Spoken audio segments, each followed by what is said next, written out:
Ranking NBA players is useless, but it's also really fun. Every NBA fan at some point has created their own ranking. It's like our official pastime at this point. And with a game as data-driven and awards and accomplishments as absolute as the NBA has, you'd think ranking players would be a fairly simple task. But despite the countless efforts to make a flawless, coherent all-time ranking of NBA players, no one can seem to get it quite right. Some players rank too high, others too low, some not even ranked at all. Make any of these mistakes and your ranking will immediately get dismissed. The latest attempt of this fleeting endeavor came last week from Bleacher Report when they released their top 100 NBA players ever list, a ranking that seemed relatively good, but was met with an onslaught of criticism. Like everyone else that made an attempt before them, this list was not accurate. Not good enough. Why is it so difficult to make an all-time ranking that we can all agree on? I mean, we all have our own opinion, our own personal bias. Is it even possible to make such a list? And if we could, how would we even create it? Well, believe it or not, there is a method that we can use to rank every player in NBA history with shockingly good accuracy. It doesn't use any numbers or data, no formulas or advanced metrics. It is a method way simpler than you would ever think, and yet manages to get results with nearly 100% accuracy. Even crazier, we actually use this method all the time.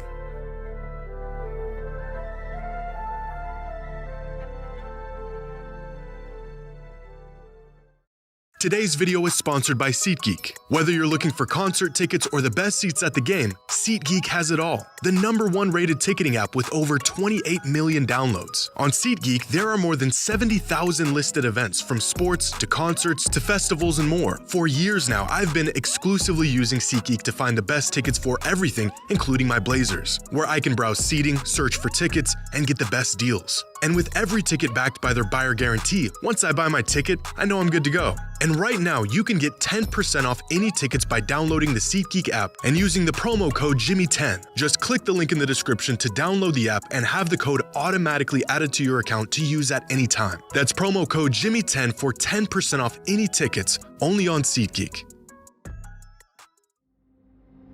Last week, Bleacher Report released their top 100 NBA players ever list. And to absolutely no one's surprise, people were not happy about it. Among some of the more glaring complaints about Bleacher Report's list include Shai Gilgeous-Alexander, the now MVP, Finals MVP, and champion, not even making the list. Jason Tatum landing at 93. John Stockton ranked ahead of players like Chris Paul and Kawhi Leonard, and of course Kobe Bryant falling outside of the top 10. Despite polling their staff of NBA experts, writers, and editors, the results of this comprehensive ranking only left people confused and annoyed. Ranking players should not be this difficult, and yet it is. But to understand why it's so difficult, we first need to understand why every ranking, no matter how thought out it is, how logical the criteria is, how much data was used, always falls short.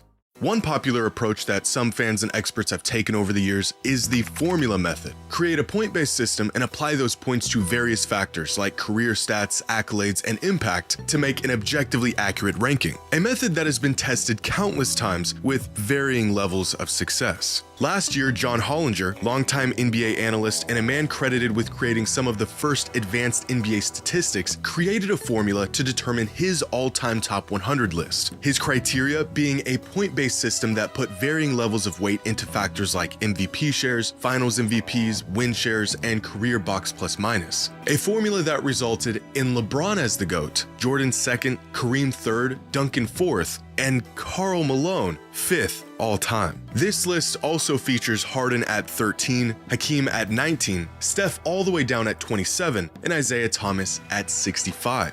This Reddit user went through the trouble of creating an entire model from scratch to achieve the goal of, as he put it, quantifying careers using a formula that combines accolades with simple advanced stats while compensating for era and benchmarking, plus adjusting the weights of the formula against approximate expected rankings using least squared regression. In other words, he used a whole lot of stats and accolades, made some applicable adjustments, and put together an all-time top 100 ranking. The results came in, and people hated it. The glaring flaw in this method, as well as every other method that attempts to be completely objective in its approach, is that it's not objective. Even concrete things like stats and awards will inevitably have some sort of weight or value attached to them based partially off of opinion. What is a championship worth, and how do you factor it in? Should there be an era tax on players who played half a century ago? If there is, when does it no longer apply? The 80s? 90s? Is peak more important than longevity, or is it the other way around? Even awards themselves, like MVPs and DPOYs, are voted on by people with their own personal bias. Creating some sort of formula involves attributing value to all of these things, but without any impartial method of weighing all of these factors without injecting some sort of personal bias, the pursuit of creating a perfectly accurate ranking becomes virtually impossible. So, what if we just remove the personal bias? What if we strictly use data and numbers, two important factors that have no bias, to make a completely accurate and nonpartisan all-time ranking? Well, because the rankings get really weird really fast. For example, Box Plus Minus has Nikola Jokic as far and away the best player of all time. It also has Luka Doncic 4th, David Robinson 6th, and Tim Duncan 19th. But in the right hands, and with enough data, and when used in conjunction with one another, a purely data-driven approach could lead us in the right direction. And this is what Ben Taylor of Thinking Basketball did back in 2017 when he created his top 40 list. As Ben says when describing his methodology, "I won't attempt to balance Kobe's championships with Shaq, nor do I care about accolades like all-star teams or the number of Hall of Fame teammates someone played with. I also don't care about how many rings a player won. The very thing I'm trying to tease out is who provided the most lift." Instead of trying to assign value to things like rings and MVPs, Ben's list ranks players based on who provided the largest increase in the odds of a team winning a championship over the course of their career. Ben's specific method and reasoning is probably the best out there when it comes to seeking an objective ranking, using the best advanced metrics available and using them logically to find the most accurate conclusion. The results of this experiment were eventually updated in 2022 and are generally accepted as a really solid list without the outliers or massive holes that other lists have. The only problem is, this is not an all-time player ranking. As Ben stated, this list is a player evaluation, not necessarily a ranking of the greatest players of all time, and it's evaluating how good these players were, their abilities and their effectiveness in using those abilities, not how great they were or what they accomplished. A great exercise in determining which players had the largest impact on the court, but not the best method in determining how that impact actually translated to tangible success. For example, this method is providing evidence that Karl Malone had a larger statistical impact than Stephen Curry over the course of his career, but I'm not sure if there's a single human being on planet Earth that would argue Karl Malone is greater than Steph is. Using purely statistics and data to rank players removes valuable context that certainly matters when evaluating how great they were throughout their career. However, allowing awards and achievements to partially dictate rankings will inherently skew the results due to personal bias and variance of opinion. So looking at it through either of these lenses will lead you to inaccurate results. But maybe we're looking at this through the wrong lens altogether. We as fans are going to be biased. It's the very nature of being a fan. My team's great and they can do no wrong. So if we need to factor everything in, but we cannot do that without inserting some sort of bias, what if instead of trying to remove all bias from the equation, we factor this bias into the equation by asking fans what it is they value most when ranking players? If the accuracy of the rankings is determined by the fans, then so should the criteria. Well, that's exactly what this Reddit user did. Back in 2020, an NBA fan on Reddit took it upon himself to survey other NBA fans, 662 of them to be exact, on not just what's important to them in terms of greatness, but even what kind of fan they are. Among some of the questions asked were, how long have you been watching the NBA for? The most popular answer was 6 to 9 years. On a scale of 1 to 10, how big of a fan of the NBA are you? Over 80% of the results being at least an 8 out of 10. But here's where things get interesting. One of the questions asked was, what do you think is more important in a player's career? Team success or individual success? 52% of voters said team success and 48% said individual success. Almost an even 50-50 split between NBA fans in response to a very important question with two very different answers. Even more revealing, voters were asked what are the top 3 most important measures when evaluating who the greatest of all time is. The number 1 answer? Career stats, followed by number of championships, number of regular season MVPs, total win shares, and career advanced statistics. the near 50-50 split between the importance of team success versus individual success visible in the almost even voting split between career stats and number of championships. One person can make their rankings based on how good a player was, meanwhile another person could make their rankings based on how much success a player had. Two completely different criterias. So how exactly can we make a player ranking that is agreed upon if we can't even agree on what actually matters, or at least what matters most? No matter what approach you take, no matter how much personal bias or opinion you try to take out of it, the results will always end up skewed in some sort of direction. There's just too many factors, difference in opinion, difference in what matters most from fan to fan. But there is one way, one method that has been proven to be the best way to get to an accurate conclusion about things otherwise not agreed upon. What is this scientifically backed method?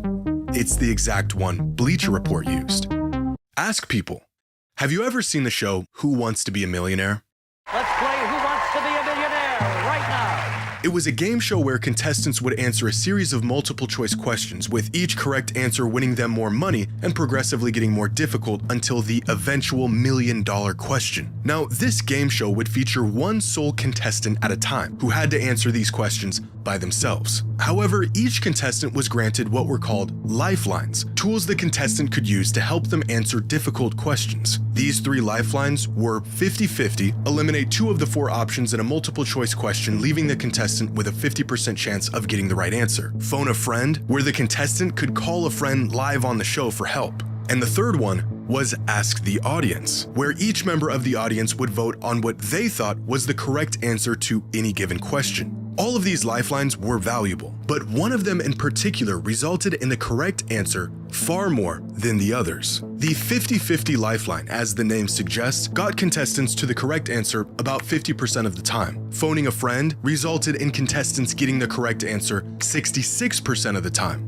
But asking the audience resulted in the correct answer 92% of the time. By far, the most accurate method of coming to the correct answer for any question in the show's history. And this is a demonstration of a concept known as the wisdom of the crowd, an idea that refers to the collective judgment of a group of people often being more accurate than the judgment of any single individual, even an expert. And it is an incredibly accurate method of arriving on the correct answer to any logical question. In 2011, the BBC network put this concept to the test by filling a jar with jelly beans and asking 160 contestants how many jelly beans they thought were in the jar. The answers were absolutely insane, ranging from 500 to 50,000, and yet somehow their collective average was unbelievably close to the actual number. After conducting their experiment, it was revealed that there were exactly 4,510 jelly beans in the jar.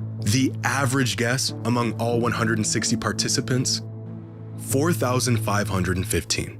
Despite their variance in answers, on average, the participants were able to get within 99.9% of the correct answer. By aggregating the opinions or estimates of many individuals, the errors and biases of individual judgment tend to cancel each other out, leading to a collective result that is closer to the truth. And in possibly the most roundabout way I could conjure up, I think this same exact concept can be applied to ranking NBA players on an all-time list. Regardless of what the individuals value most and our own personal bias, if you ask enough people, chances are you'll more than likely end up at an accurate result. Better than strictly using stat-based metrics, better than the eye test or a combination of multiple factors. Simply asking people who the greatest players of all time are will show you exactly who the greatest players of all time are. And evidence of this can be found within the results of Bleacher Report's ranking. Someone ranked Kobe Bryant 18th all time. Their personal top 100 ranking is probably a little wacky, but this vote inadvertently balances out someone else who voted Kobe 4th all time. Same goes for every single player on this list. Someone had Jokic 12th all time, another voter had him 28th, and everyone else had him somewhere in between. The range of votes for Charles Barkley are probably the largest of any player on this list, with one vote for him as the 18th greatest player and another with him as the 74th greatest player. With individual rankings like this, you'd think the final result would be a mess, and yet Barkley ended up being ranked 25th all time, right about where he should be. Can we make a completely accurate ranking of the greatest NBA players ever? Well, we can get really close. In terms of how we would create it and what it would look like, you're looking at it. This isn't a matter of opinion, it is a statistical principle. As Bleacher Report put it when describing their methodology, it's an impossible task, especially when confronted with the reality of comparing players from different eras. Stats help, but calculators won't ever figure all of this out. But asking enough people just might.